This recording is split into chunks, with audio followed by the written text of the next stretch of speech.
Bible in a Year Live Chronological Project, Week 13, Day 6, New Living Translation. Jephthah's Vow. At that time, the Spirit of the Lord came upon Jephthah, and he went throughout the land of Gilead and Manasseh, including Mizpah in Gilead. And from there he led an army against the Ammonites. And Jephthah made a vow to the Lord. He said, "If you give me victory over the Ammonites, I will give to the Lord whatever comes out of my house to meet me when I return in triumph. I will sacrifice it as a burnt offering." So Jephthah led his army against the Ammonites, and the Lord gave him victory. He crushed the Ammonites, devastating about 20 towns from Aroer to an area near Minnith and as far as Abel-Kiriamim.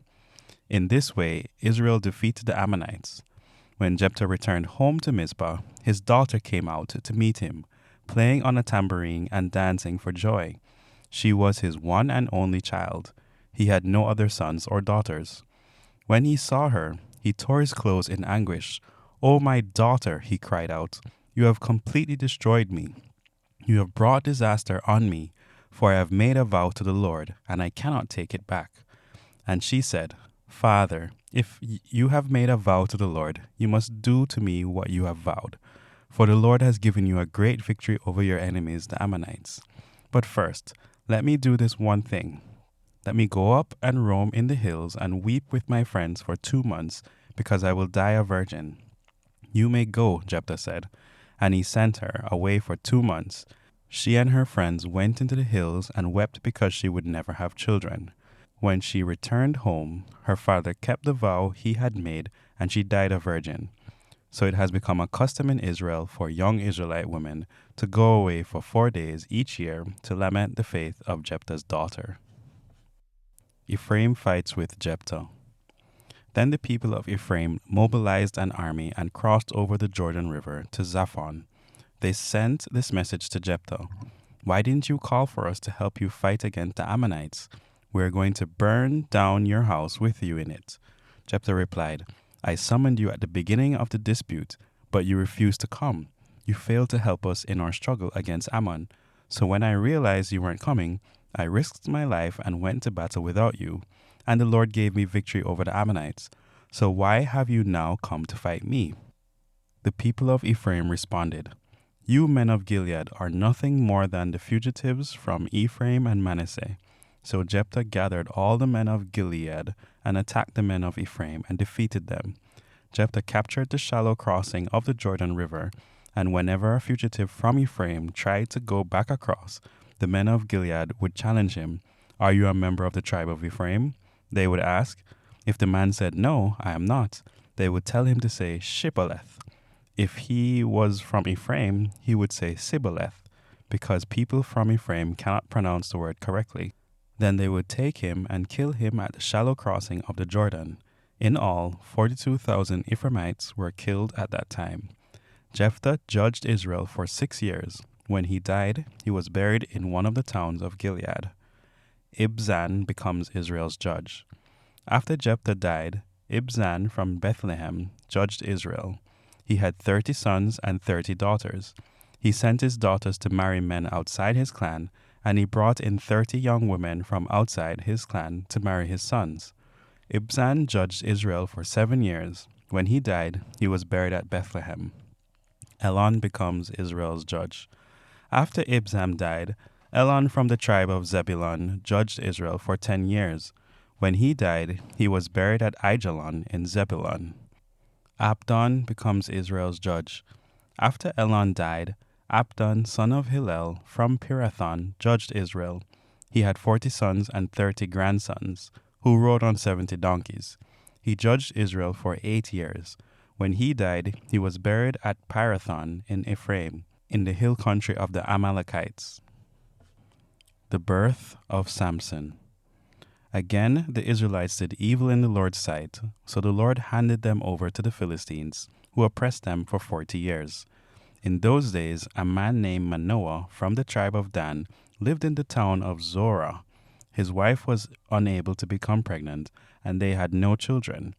The angel of the Lord appeared to Manoah's wife and said, "Even though you have been unable to have children, you will soon become pregnant and give birth to a son.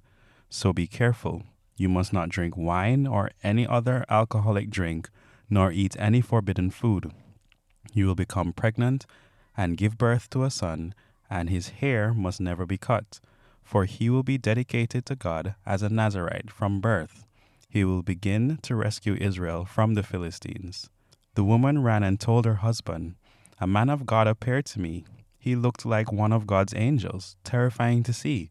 I didn't ask where he was from, and he didn't tell me his name, but he told me, 'You'll become pregnant and give birth to a son. You must not drink wine or any other alcoholic drink, nor eat any forbidden food, for your son will be dedicated to God as a Nazarite from the moment of his birth until the day of his death.'" Then Manoah prayed to the Lord, saying, "Lord, please let the man of God come back to us again and give us more instructions about this son who is to be born."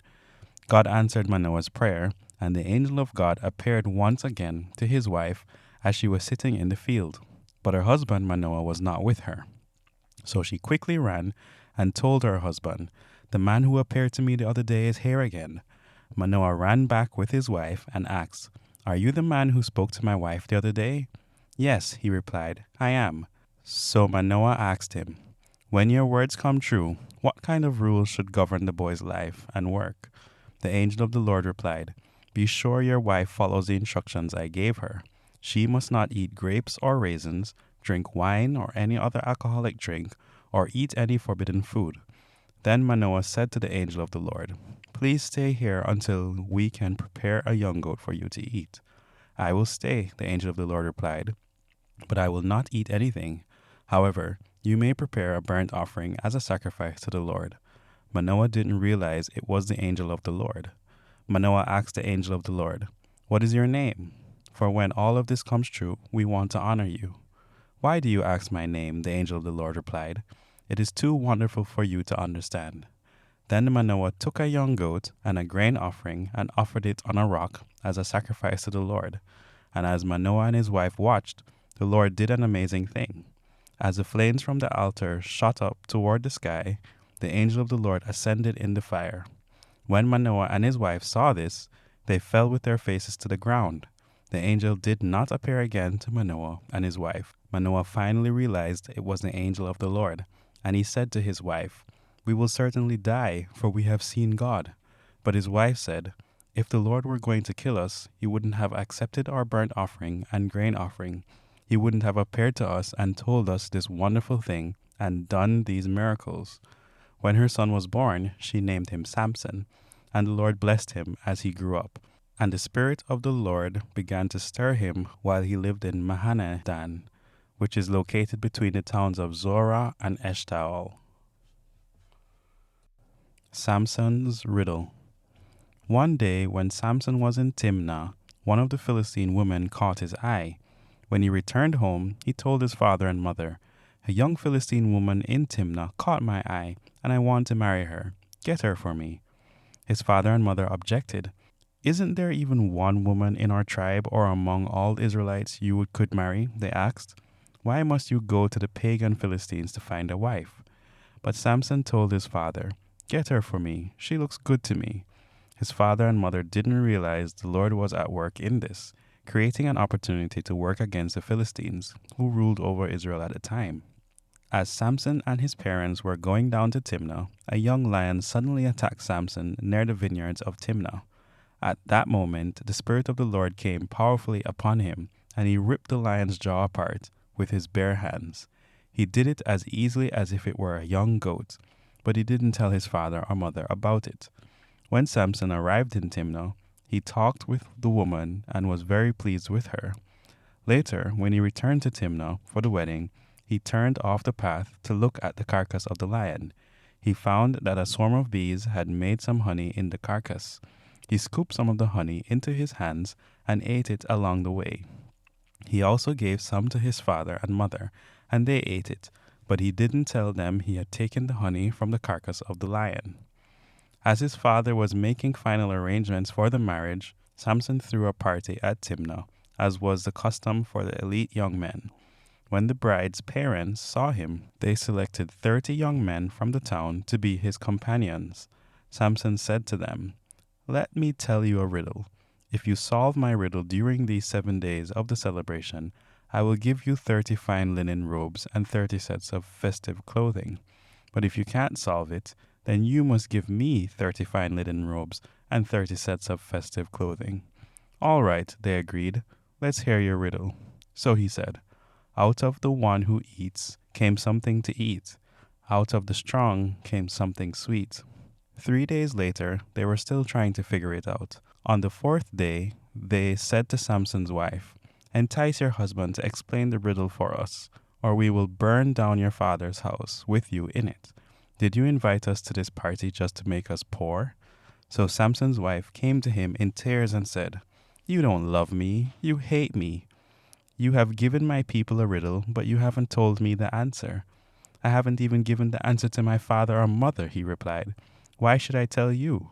So she cried whenever she was with him and kept it up for the rest of the celebration. At last, on the seventh day, he told her the answer because she was tormenting him with her nagging. Then she explained the riddle to the young men. So, before sunset of the seventh day, the men of the town came to Samson with their answer. What is sweeter than honey? What is stronger than a lion? Samson replied, if you hadn't plowed with my heifer, you wouldn't have solved my riddle. Then the Spirit of the Lord came powerfully upon him. He went down to the town of Ashkelon, killed 30 men, took their belongings, and gave their clothing to the men who had solved his riddle. But Samson was furious about what had happened, and he went back home to live with his father and mother.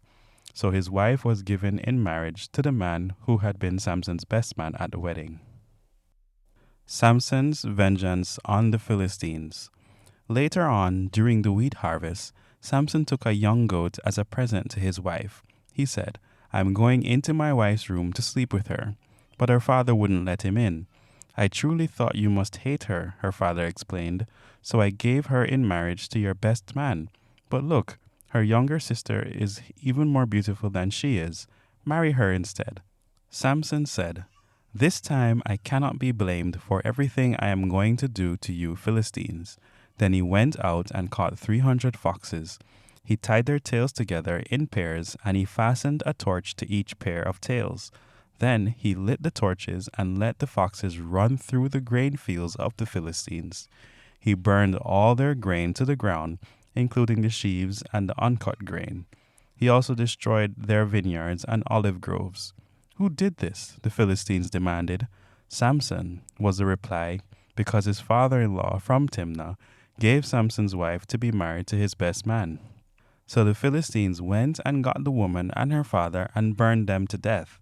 Because you did this, Samson vowed, I won't rest until I take my revenge on you. So he attacked the Philistines with great fury and killed many of them. Then he went to live in a cave in the rock of Etam. The Philistines retaliated by setting up camp in Judah and spreading out near the town of Lehi. The men of Judah asked the Philistines, why are you attacking us? The Philistines replied, we've come to capture Samson. We've come to pay him back for what he did to us. So 3,000 men of Judah went down to get Samson at the cave in the rock of Etam. They said to Samson, don't you realize the Philistines rule over us? What are you doing to us? But Samson replied, I only did to them what they did to me. But the men of Judah told him, we've come to tie you up and hand you over to the Philistines. All right, Samson said, but promise that you won't kill me yourselves. We will only tie you up and hand you over to the Philistines, they replied. We won't kill you. So they tied him up with 2 new ropes and brought him up from the rock. As Samson arrived at Lehi, the Philistines came shouting in triumph. But the Spirit of the Lord came powerfully upon Samson, and he snapped the ropes on his arms as if they were burnt strands of flax, and they fell from his wrist. Then he found the jawbone of a recently killed donkey. He picked it up and killed 1,000 Philistines with it. Then Samson said, with the jawbone of a donkey I've piled them in heaps. With the jawbone of a donkey I've killed 1,000 men. When he finished his boasting, he threw away the jawbone, and the place was named Jawbone Hill. Samson was now very thirsty, and he cried out to the Lord, you have accomplished this great victory by the strength of your servant. Must I now die of thirst and fall into the hands of these pagans? So God caused water to gush out of a hollow in the ground at Lehi, and Samson was revived as he drank. Then he named that place the spring of the one who cried out, and it is still in Lehi to this day. Samson judged Israel for 20 years during the period when the Philistines dominated the land.